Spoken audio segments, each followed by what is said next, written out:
After completing the main campaign of Xenoverse 2, I decided to dive into some story DLC, but I had no idea what a headache this was going to be. Actually playing the Xenoverse 2 DLC is so unintuitive and confusing that it baffles my mind that after almost 10 years they have not addressed this issue. By the way, this video is a follow-up from my Xenoverse 1 and 2 videos, so if you want full context as to what is going on, then watch those videos first. Be warned though, they are very long. Honestly, I had not played Xenoverse 2 in so long that I was surprised to see that the main menu art had changed and looks like shiny goodness. I like it. A lot more interesting than just the title logo.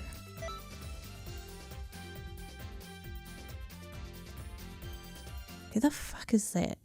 Oh yeah, I made a black freezer man. Very inclusive as I.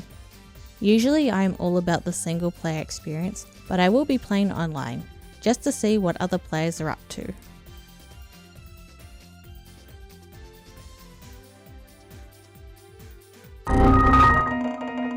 God, there's so many pop-ups that you have to go through just to start the game. It's just a complete overload of information. Let me be clear, I have played this game. I have played through the main campaign, and even I'm just like so overwhelmed with the amount of information they just drop on you as soon as you enter the lobby.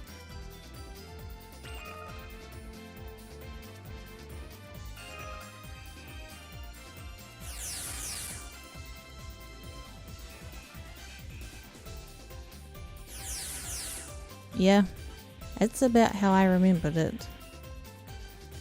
Yep, this is definitely an online lobby. I've decided that before I begin anything, I'm going to change my character's outfit. A new saga calls for a new look, so it's time to go shopping.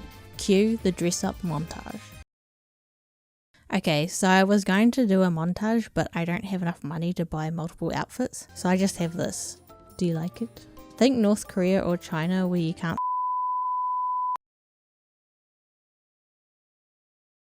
Do you know what the hardest thing is about the DLC? Trying to figure out how to bloody play it. There are robots on one side and riffs on the other. But which do I start with? Well, I guess you are just supposed to guess, I guess. So I picked the riff closest to me, but it just wanted me to spend more money. The next riff was the same. Third time's the charm, right? Wrong! It immediately started to play a cutscene with Deborah becoming unpetrified or unturned to stone. What the fuck are you talking about? Which, considering I didn't know he was turned to stone to begin with, I assumed that this was also the wrong rift. This time I went to the far left rift, thinking that maybe the order is left to right. While entering that rift, I was met with the Fu character that I have heard mentioned before but have never met. And he was talking like we probably should have met by now. Where the fuck do I go? Like, honestly. Women. Instead of fucking up the order more than I already had, I promptly shut down the game and went to the internet for some help, because the game certainly wasn't interested in helping me. The Xenoverse series is so bad at leading the player as to where to go to start certain DLCs. This also happened to me with the GT playthrough in Xenoverse 1, where I accidentally played part 2 before part 1.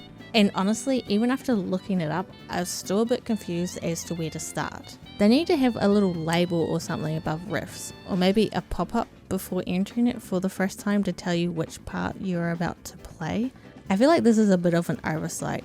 I guess that if you played the DLCs as they came out, it was pretty easy to figure out where to go, but now with so many DLCs, it's a bloody nightmare.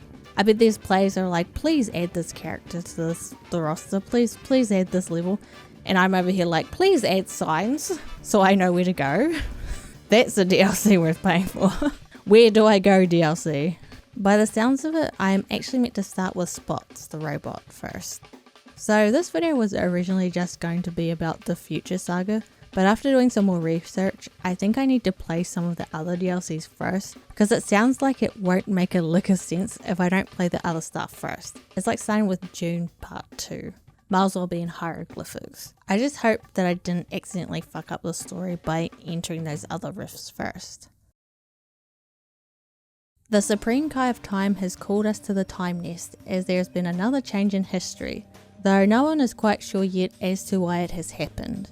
While the Supreme Kai of Time and Outer Kai look into its cause, we are to go and set history straight. The problem occurred when Beerus and Champa, gods of destruction for two universes, held a tournament. They have picked 5 strongest warriors from their respective universes to fight for Super Dragon Balls. Essentially, this is the Universe 6 tournament saga, or whatever the saga is called. Okay, what the heck is this saga called? I need to look at this up. Oh, it's just called the Universe 6 saga.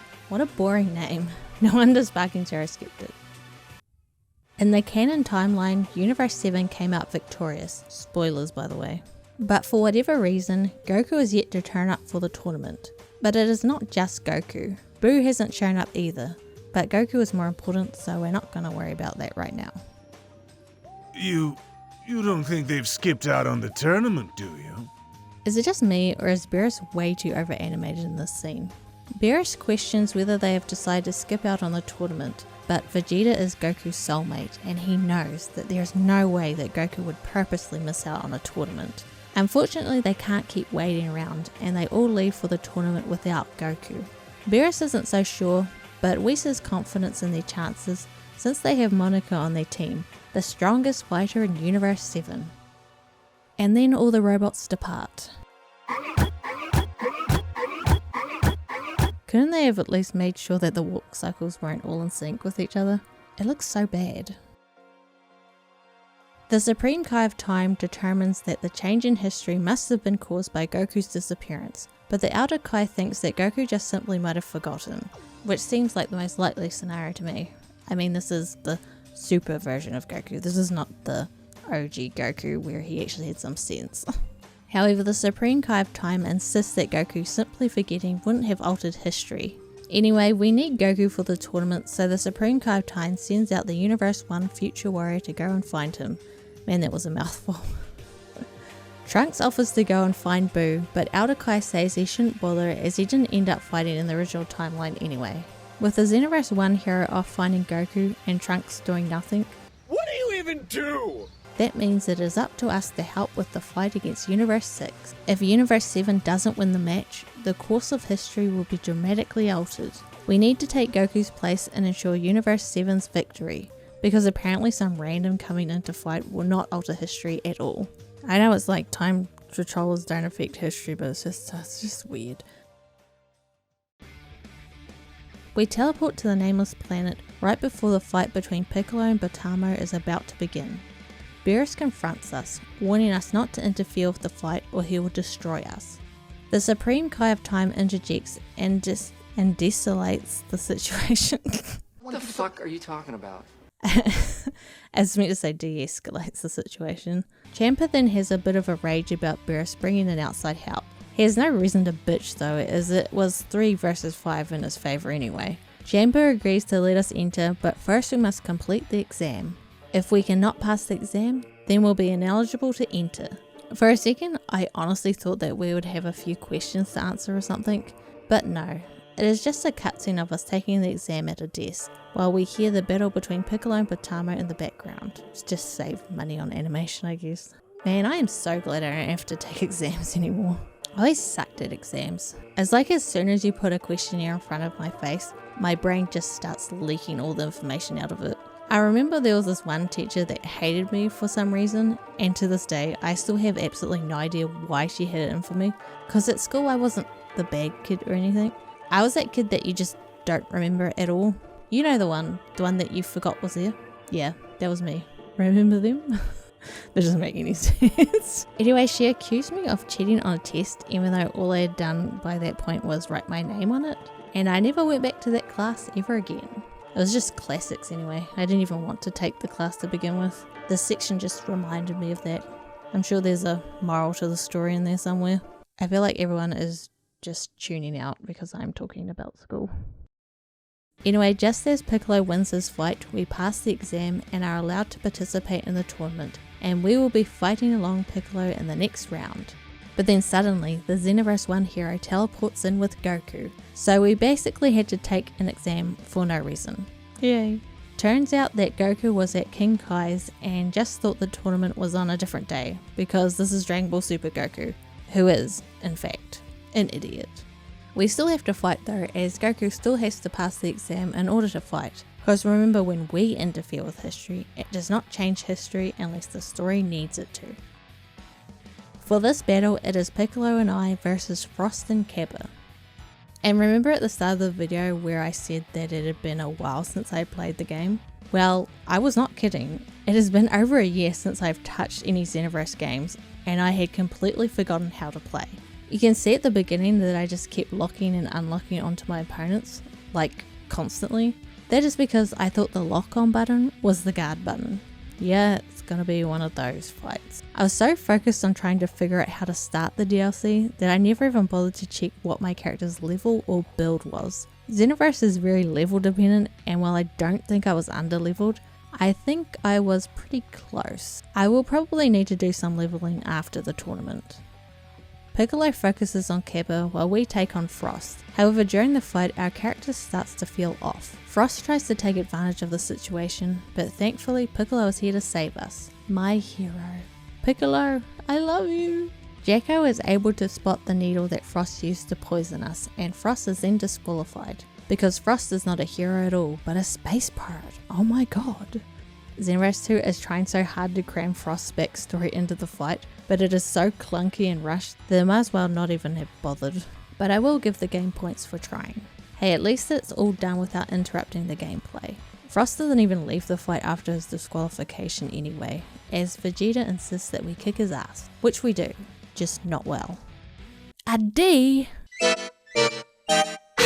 Yeah, that's fair. When Frost is defeated, Universe 6's final fighter, the infamous Hit, enters the arena. Vegeta tags out Piccolo so he can take care of Cabba, which I guess leaves us to deal with Hit. Shit. Hit is the best hitman in Universe 6 and he is an 8-pack. How am I supposed to compete with that? Basically, we're just background noise during this fight. We just need to hold him off long enough for Vegeta to insult and threaten Cabba enough for him to turn Super Saiyan. Leave my home planet out of this! I won't let you hurt Sadala! You will not hurt my family!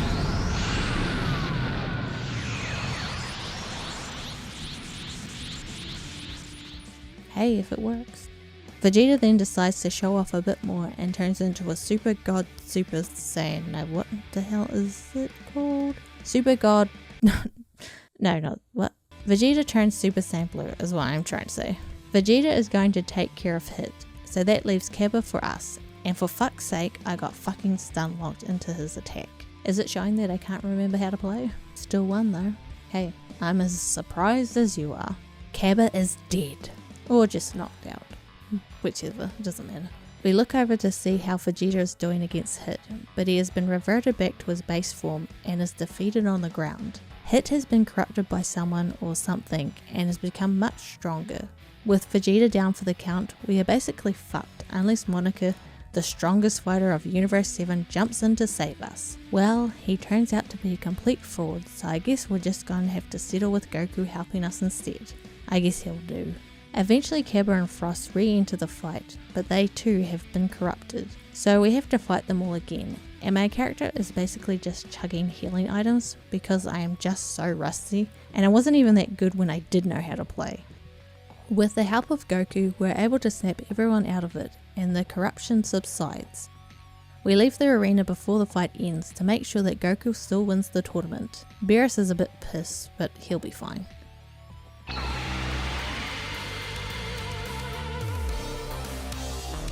Well then, that's a nuisance.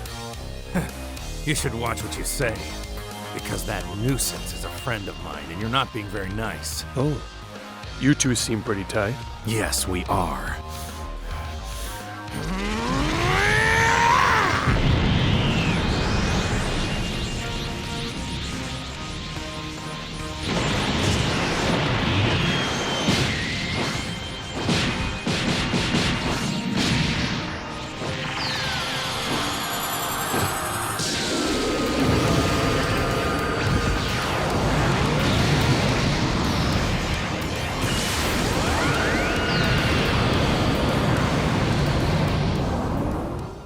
And with that, everything has returned to normal. Maybe. Trunks thinks that the mission was a little bit too easy, which I kind of agree with. The whole premise was that Goku was missing, but then it turns out that he wasn't and shows up pretty much straight away. But everyone got corrupted anyway, even though bringing Goku to the tournament should have fixed the timeline. Trunks is worried that someone planned for all of this to happen, but who? I was going to go straight to the next part, but I am underleveled, so I'm going to go do some leveling up for a bit.